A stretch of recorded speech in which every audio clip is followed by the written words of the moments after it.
L'email permet de faire beaucoup de choses quand il s'agit de transformer un prospect en client, quand il s'agit de transformer donc un client potentiel, quelqu'un qui est prêt à acheter ton produit, en quelqu'un qui achète effectivement ton produit. Donc quelqu'un qui achète ton produit, c'est quelqu'un qui te donne du cash, ok, du blé, qui te met une carte bancaire en ligne, quoi. Bref, quelqu'un qui te fait confiance, ça y est, ok, on y va mec, j'achète ton service, j'achète ton produit. Donc aujourd'hui, voilà, tu sais que cette semaine, on est dans la semaine où je traite donc l'acquisition client, donc tout ce qui est autour de l'acquisition client. Donc hier lundi, on a parlé des principes de base, pourquoi c'est important de travailler l'acquisition client. Et donc l'acquisition client, juste pour rappel, c'est le fait de transformer des clients potentiels, des clients qui tournent, quoi. Vraiment des prospects. En termes de marketing, c'est des prospects, donc des gens qui sont autour de toi, et de les transformer en personnes qui achètent. Alors, avant d'entamer aujourd'hui, je vais vraiment envoyer du lourd, des vrais outils. Il y a 2 niveaux d'activation, on pourrait dire, pour faire simple. Le premier niveau, c'est l'abonnement gratuit. Quand le type il met un like sur Facebook, quand il s'abonne à ta chaîne YouTube, quand il s'abonne à ton espace membre qui est gratuit, quand il s'abonne à ta newsletter, quand il met un commentaire dans ton blog. Ça, c'est le premier niveau d'activation. Le deuxième niveau d'activation, c'est quand il l'achète, quand il met sa carte bancaire, quand il vient te voir, il réserve, il prend un rendez-vous, etc. Aujourd'hui, cet épisode va se diviser en 2 temps. Le premier, on va voir ensemble les outils pour collecter des emails et pas des outils qu'on a l'habitude de voir à gauche, à droite. C'est vraiment des outils, je suis sûr que tu n'y avais même pas pensé. Et deuxième chose, donc voilà, outils de collecte, comment on gère les emails, tous les outils qui permettent de gérer des emails et de gagner du temps et d'éviter de synchroniser des emails à la main, de les mettre machin à gauche, à droite. Bref, quoi, il y a vraiment des vraies techniques de pro. Deuxième temps de cette émission, je te parlerai de la stratégie d'email, la routine quotidienne, la méthode, les véritables astuces de pro que j'utilise et que je donne à mes clients pour gérer les emails au top, au poil et pour qu'ils produisent des clients. C'est-à-dire que vraiment, on a des prospects, donc il faut faire des actions avec ces emails. Je vais te parler desquels pour les inciter à acheter ton produit ou tout au moins à rester dans la mémoire pour que quand ils ont besoin de toi, tac, ils viennent te voir, bien sûr. Voilà. On est dans l'émission 172, on est mardi, bienvenue à toi entrepreneur, dans cette émission quotidienne, l'émission Parlons Business, cette émission qui te parle de stratégie business et de web marketing pour le bien de ta boîte, pour que tu puisses vivre de ta passion. Moi c'est ça mon métier c'est de donner des coups de pied au cul et de donner les bons outils au bon moment pour que tu puisses vivre pleinement de ta passion, de gagner en indépendance financière, parce que oui, l'argent ne fait pas le bonheur, mais il y contribue. Donc, let's go, on a beaucoup de choses à faire aujourd'hui. Donc, le truc, c'est déjà, premier truc de base, l'email, c'est un truc de régularité. L'email, c'est quelque chose où il faut être très régulier. Par exemple, donner des petites news, envoyer une petite photo, tu passes des vacances en Corse, partage tes vacances avec tes clients, tes échecs, tes réussites, tes mini-succès, tout ça, il faut absolument en parler à tes clients. C'est ce qui permet de créer de la relation intime, une relation avec du fond. Tu n'es pas simplement le vendeur de cacahuètes sur le marché, tu n'es pas simplement un vendeur de roquefort sur une foire, tu n'es pas simplement un viticulteur. Tu n'es pas simplement un commerçant en ligne qui vend des chaussures. Tu es beaucoup plus que ça. Tu as une histoire, tu as un individu, tu as une marque, tu as eu des ratés, tu as des émotions comme tout le monde, tu as des goûts, tu as des préférences, il y a plein de choses comme ça. Ça ne tient pas à chaque fois. Si, ça va tenir, voilà. Et donc, il faut vraiment accentuer sur cette relation-là. Alors, évidemment, pour transmettre son message régulièrement comme ça, on a les réseaux sociaux et tout, mais l'email fait partie d'un outil vraiment optimal pour travailler tout ça.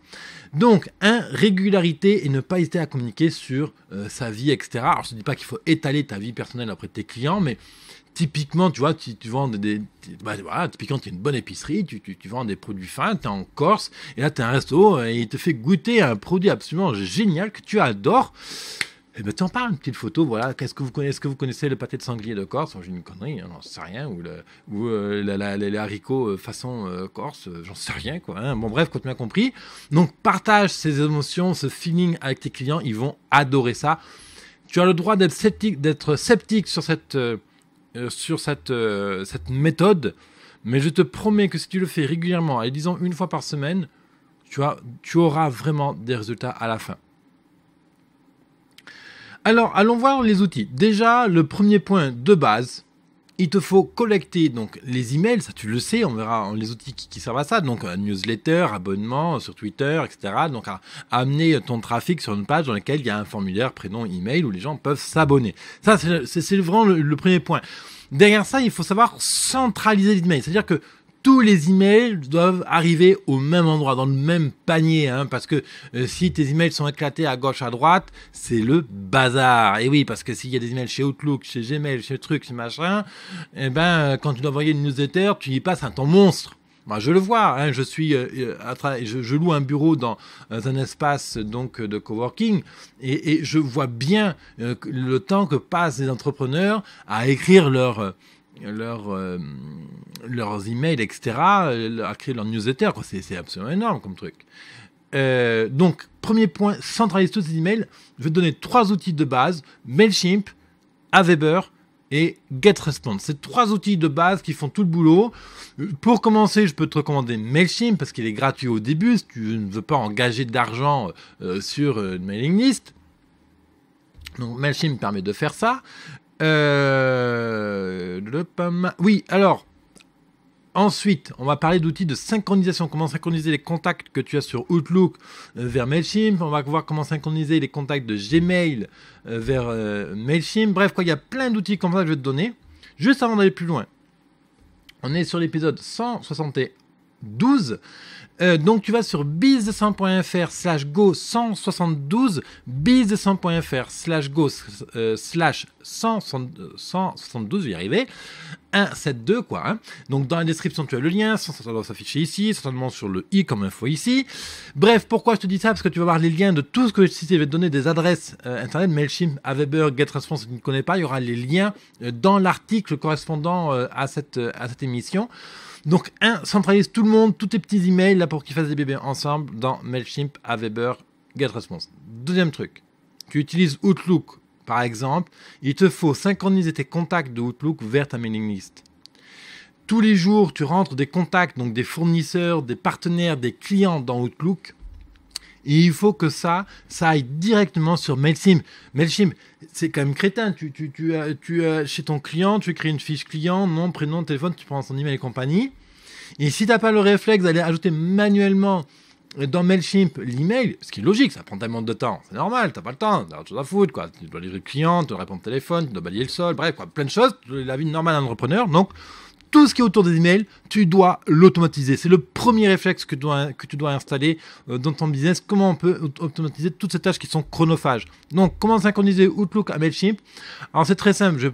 J'ai trouvé un outil qui fait ça.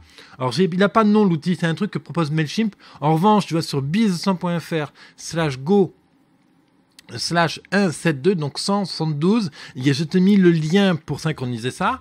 Deuxième truc, synchronise tes contacts Gmail à ta mailing list Mailchimp.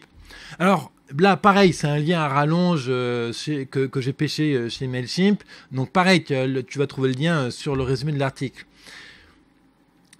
C'est quand même bien de travailler une relation avec son fournisseur. Tu vois, tu crées des contacts, donc tu as des relations de pros, des mairies, des fournisseurs, des partenaires d'affaires, alors juste des présidents d'un groupe, de ton réseau. Bon. Déjà, tu sais que tu peux classifier dans Gmail, dans Outlook, tes contacts, donc privés, fournisseurs, clients, donc loisirs, quoi, tout ce que tu as envie. Et donc, tu peux dire aussi à ces outils-là de synchroniser que le groupe pro, client, voilà, après tu les appelles comme tu veux, tes groupes, mais tu peux faire ce travail-là. Et il n'est pas complètement inintéressant de mettre tes fournisseurs, tes partenaires dans la mailing list parce que eux peuvent être prescripteurs de ton offre, ils peuvent recommander tel ou tel client qu'ils ont vers toi pour que voilà, parce que ils sont contents à mon avis aussi de conseiller leurs propres clients à d'autres clients, quoi. Ça fait partie du réseau, c'est valorisant et tout. Bon, et puis ça permet aussi de nourrir leur relation et d'installer de la confiance de long terme. Encore une fois, moi, tu sais, moi, je suis à fond dans le long terme. Hein. Je ne raisonne que en long terme. C'est d'ailleurs vraiment le thème de l'épisode de hier. Je t'expliquais pourquoi c'est très important de prendre soin de ses clients, de l'expérience client. Donc, je t'invite à leur écouter. Bon, alors j'ai perdu le fil, c'est pas grave. Je continue. Je suis désolé, j'ai perdu le fil, ce que je disais, ça arrive de temps en temps, voilà. Quatrième truc, donc je t'ai dit MailChimp pour centraliser, synchronise Outlook à MailChimp, ensuite de Gmail à MailChimp. Autre outil, si tu utilises un site WordPress, utilise par exemple un outil qui permet de synchroniser tous les gens qui prennent contact avec toi et de les ajouter automatiquement à ta mailing list. Donc avec MailChimp, parce que moi je travaille beaucoup avec MailChimp, mais je veux dire d'autres sont très bien, GetResponse et Aweber sont très bien aussi. Il y a aussi des outils pour eux. Et l'idée c'est que tu vas travailler par exemple avec un plugin qui s'appelle Contact Form 7. Et donc voilà, tu as un formulaire de contact, hein, comme n'importe quel site, prénom, email, message, tout le bordel, ou sinon même des formulaires d'abonnement de newsletter, mais je parle juste de formulaire contact. Tu as des gens qui te contactent sur ton site.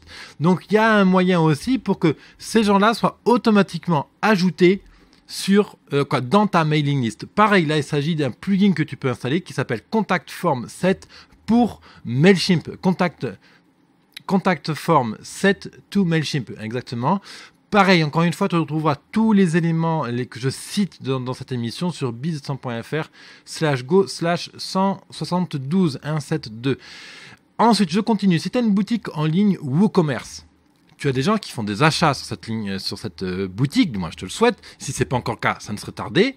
Si ce n'est pas encore le cas, écoute les émissions de tous les jours. Je vais te donner des astuces justement pour booster ta boutique e-commerce. Ça va être le thème dans la semaine prochaine ou dans 2 semaines. Je n'ai pas encore décidé, mais c'est un thème que je vais très prochainement aborder. L'idée, pareil, tu peux synchroniser automatiquement tous les gens qui font des paiements en carte bancaire, etc. Pareil, encore une fois, je t'ai mis le lien sur le résumé de l'article. Autre chose, il y a un plugin WordPress qui s'appelle WooCommerce MailChimp qui lui s'occupe directement de synchroniser les emails que ta boutique en ligne WooCommerce collecte pour les envoyer directement chez MailChimp. Ensuite, si tu as un outil de gestion de la relation client, donc relation client, GRC en français ou CRM en anglais, donc comme Zoho, Sugar CRM, Agile CRM, Lundi Matin, Ciel, EBP, SAP et compagnie, tous ces outils-là, synchronise-les automatiquement avec ton système de mailing. Les outils souvent de CRM te proposent leur propre outil pour envoyer des emails. C'est une bonne chose, mais il faut faire attention parce que tes clients sont habitués à recevoir les emails de la part de MailChimp, Aweber ou GetResponse. Donc si tu n'es pas un pro en email, il vaut mieux garder ce canal parce que tes clients comprennent ce canal, ils savent d'où vient l'email compagnie. Si tu te mets à envoyer des emails depuis un autre email que tes clients ne connaissent pas, ça peut poser un problème. Je fais simple, voilà, mais parce que j'ai parlé de la technique pour ça, mais en clair, synchronise ta mailing list avec ton outil de gestion d'entreprise. Avant de te parler de la routine quotidienne des astuces de pro que je vais te partager avec toi pour vraiment gagner du temps au niveau de la gestion des emails, bien répondre et tout, je continue à faire la promotion donc de ce 200e épisode de l'émission Parlons Business qui va bientôt arriver, puisque là on est à l'épisode 172, donc dans moins d'une trentaine d'épisodes exactement. Je vais franchir la barre des 200 épisodes publiés pour Parlons Business. Et justement, à l'occasion, moi, je vais faire un peu la fête. J'ai envie de fêter ça avec toi. Aujourd'hui, vous êtes plus de 3000 entrepreneurs à me suivre tous les mois. Je suis absolument à fond. J'adore ça. J'espère aussi que tu en profites autant que moi. D'ailleurs, les chiffres, on le montre, puisque tous les mois, mon audience augmente. Et justement, pour vous remercier de votre fidélité, parce que moi, ça me fait vraiment chaud au cœur. C'est vraiment... C'est vraiment un métier prenant et passionnant, quoi. Vraiment, c'est vraiment intéressant. J'en parlerai samedi certainement dans l'épisode de feedback de l'effet que ça fait qu'il y ait 100 types qui tous les jours s'assoient en face de toi et qui discutent avec toi. Justement, je fais un sondage parce que je veux savoir quelles sont les vraies questions que tu te poses au quotidien pour dépasser des caps, dépasser tes limites, développer ton business, développer ton chiffre d'affaires, rassurer tes clients, être meilleur en vente. Quoi, je sais pas, tous les sujets qui te posent problème au quotidien et que tu as envie de franchir. Pour ça, je t'ai fait un petit sondage très rapide. 3 questions, tu vas sur biz200.fr/sondage. Ces 3 questions, ça te prend 1 minute. J'ai fait court pour que tu puisses le répondre le plus rapidement possible. Je sais que tu es très pris, tu as peu de temps, etc. Mais vraiment, je te demande ça comme un service parce que derrière, je vais te créer une formation qui va être gratuite, que je vais offrir aux membres du Business Temple pour tous les membres qui sont inscrits avant le 200e épisode. Donc, pour t'inscrire sur Business Temple, comme d'habitude, ça n'a pas changé. C'est biz200.fr/bt. Tu t'inscris à Business Temple comme ça avant le 200e épisode. Puis, s'il te plaît, un petit coucou sur le sondage, biz200.fr/sondage. Pour que tu puisses avoir accès à cette fameuse formation que, en temps normal, je vendrai 500 ou 1000 euros. Voilà, ça c'est pour ton business, c'est pour toi, c'est pour ton bien, c'est pour te bouger le cul, c'est pour te faire un petit... un peu secouer le prunier quand même. Des fois, ça on en a besoin, hein, on a besoin de se bouger un peu pour franchir des caps. Allez, j'avance. Aujourd'hui, deuxième partie de l'émission, parlons de business. Si d'ailleurs tu découvres à l'instant cette émission, je t'invite à t'abonner à la chaîne YouTube pour ne manquer aucun épisode. Je publie tous les jours sur les coups de midi autant que possible. D'ailleurs, j'ai bientôt externalisé la gestion de la publication des épisodes. Justement, pour être sûr de pouvoir toujours publier avant midi, je suis en train de chercher les gars pour ça et de mettre en place les process. Donc très rapidement, ça te fait. Et puis tu vas voir, l'émission va vraiment être publiée avant midi très prochainement. Donc, quel rituel pour ne pas perdre de temps avec ces emails? C'est une vraie question de fond, c'est difficile. Moi, aujourd'hui, je passe à peu près 4h, 4h30 par semaine pour gérer mes emails. J'utilise un outil qui s'appelle Rescue Time, qui me permet de chronométrer en fait tout le temps que je dépense sur l'ordi. Premier truc, avoir des modèles d'email, c'est un truc de base. Rédige des modèles d'email.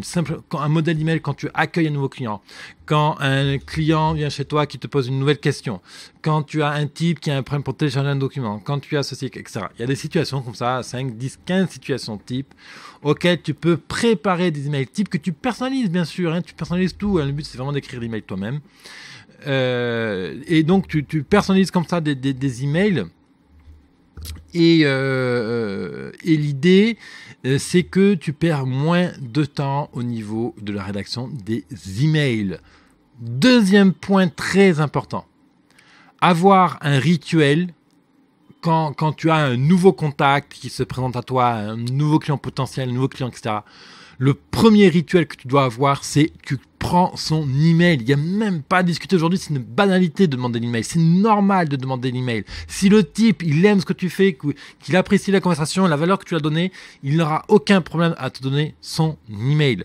Si le client en face de toi a un problème à te donner son email, c'est qu'il y a un problème dans la relation de client, il y a un problème dans la confiance. Donc, demande son email et enregistre-le dans tes contacts Outlook sur ton téléphone. Moi, aujourd'hui, justement, alors je utilise Android, mais sur Apple, donc l'iPhone, c'est la même chose. D'ailleurs, je te parlais de comment synchroniser les contacts de Gmail à Outlook.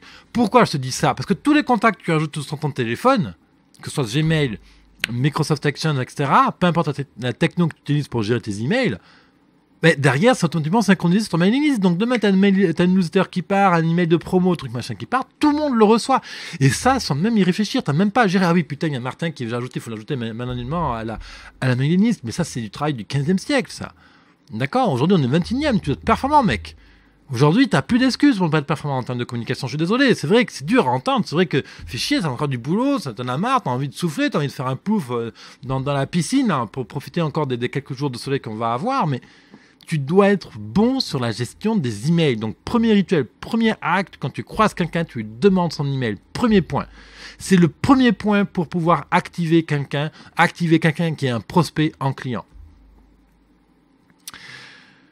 Alors, je vais te donner un petit truc de motivation. Il faut savoir que sur le marché, la valeur moyenne d'un email, si tu devais le louer ou l'acheter pour communiquer, faire ta promo, tu le paierais entre 1 euro et 3 euros. Je parle d'emails bien qualifiés. En plus, toi, c'est des gens qui sont hyper qualifiés, hyper ciblés, etc.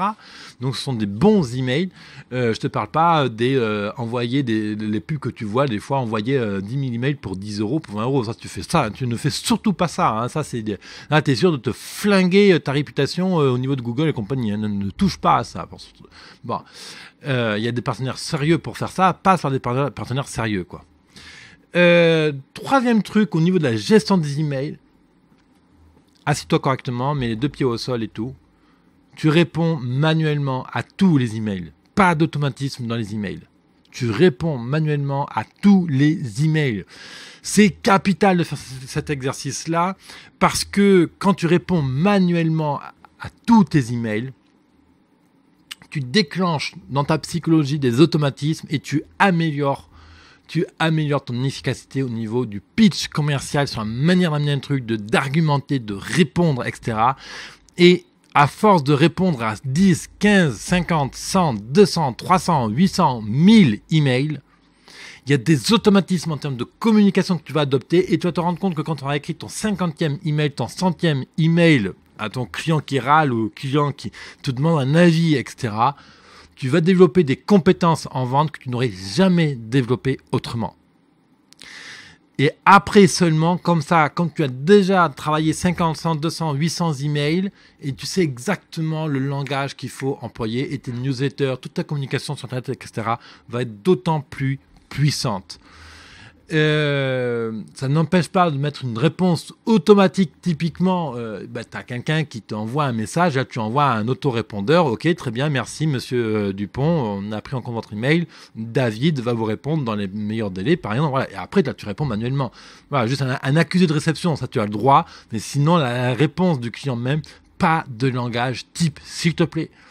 On n'est pas à McDo, on n'est pas à Nivea, on n'est pas à la Fnac. J'attends autre chose d'une entreprise de proximité comme la tienne.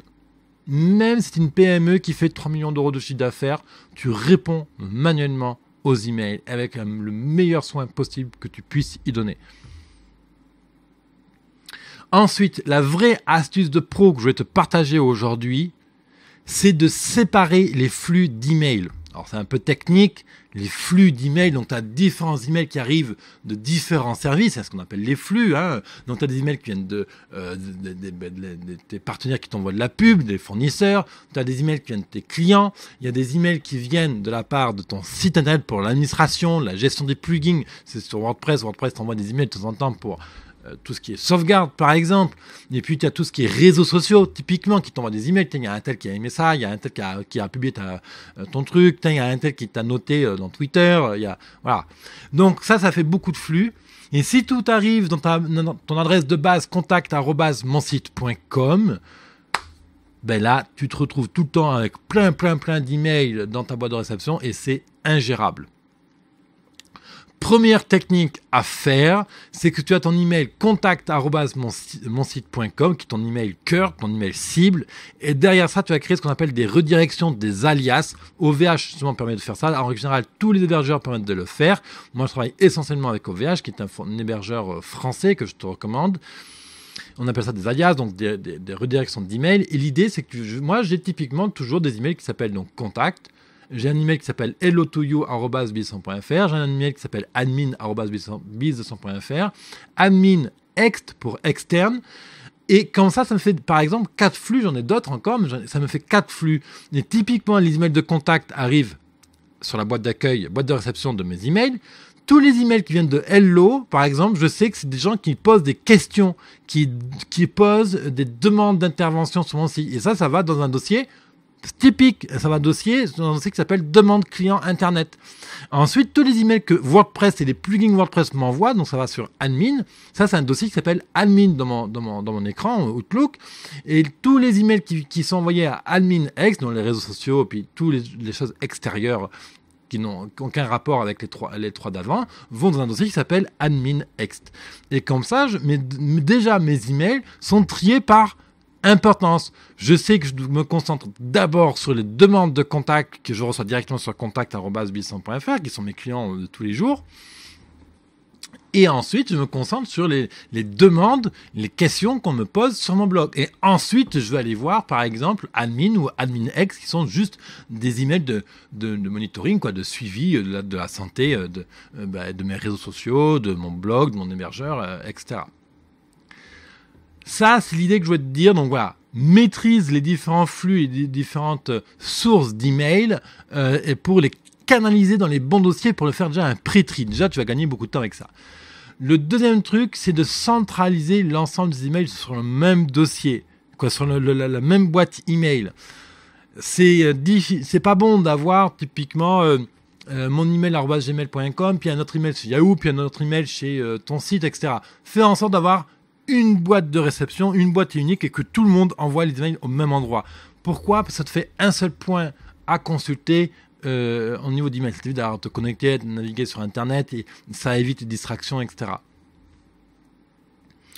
Un autre outil que je vais partager avec plaisir, que j'utilise maintenant depuis quasiment 10 ans, c'est Microsoft Exchange. Alors, si tu es sur Apple, donc si tu es un adepte des appareils Apple, des iPhones, etc., normalement, tu n'as pas besoin de Microsoft Exchange parce que Apple propose directement ce service-là. Chez Microsoft, on ne l'a pas de manière innée. Alors, je ne suis pas forcément à fond derrière Microsoft, mais c'est le meilleur outil que j'ai trouvé jusqu'à présent. Il y a certainement d'autres, et en plus, il est bon marché. Et ça vaut la solution Microsoft Exchange chez OVH, elle est vendue, je crois, 47 € hors taxe. L'idée de ce service, elle est toute simple.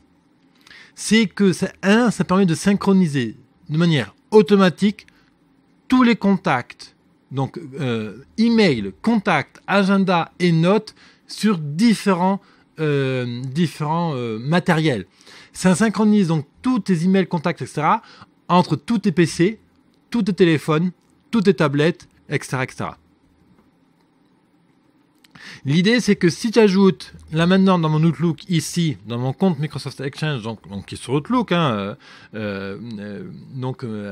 nouveau contact, automatiquement, il va le synchroniser sur mon téléphone, sur mes tablettes, sur mon deuxième ordi, etc. Alors maintenant, avec Gmail, c'est vrai que Gmail le fait, je crois, naturellement, j'en suis pas sûr, mais le grand intérêt de Microsoft Exchange, c'est que c'est un service professionnel, donc on a une qualité d'exécution qui est normalement supérieure. L'autre grand intérêt que je vois, moi, à synchroniser comme ça de manière directe, c'est tout simplement un aspect de sécurité. Imaginons, là, tu viens de faire un super rendez-vous avec un client, tu as mis son email compagnie, et puis paf, le téléphone, on te le pique, tu n'as plus l'email pour appeler ton client derrière, donc tu sais, et tu n'as aucun moyen de retrouver le client. Alors, bon, évidemment, c'est un peu extrême comme situation, mais on te pique ton téléphone, et il y a les 500 contacts dedans, les 500 numéros de téléphone que tu utilises au quotidien pour gérer ton business. L'intérêt avec une solution comme Microsoft Exchange, c'est que dès que tu ajoutes le numéro de téléphone, à partir du moment où tu es connecté à Internet, bien sûr, le téléphone est automatiquement envoyé sur le serveur. Un autre avantage aussi de Microsoft Exchange, c'est que tu peux y accéder depuis Internet, depuis n'importe quel endroit du monde.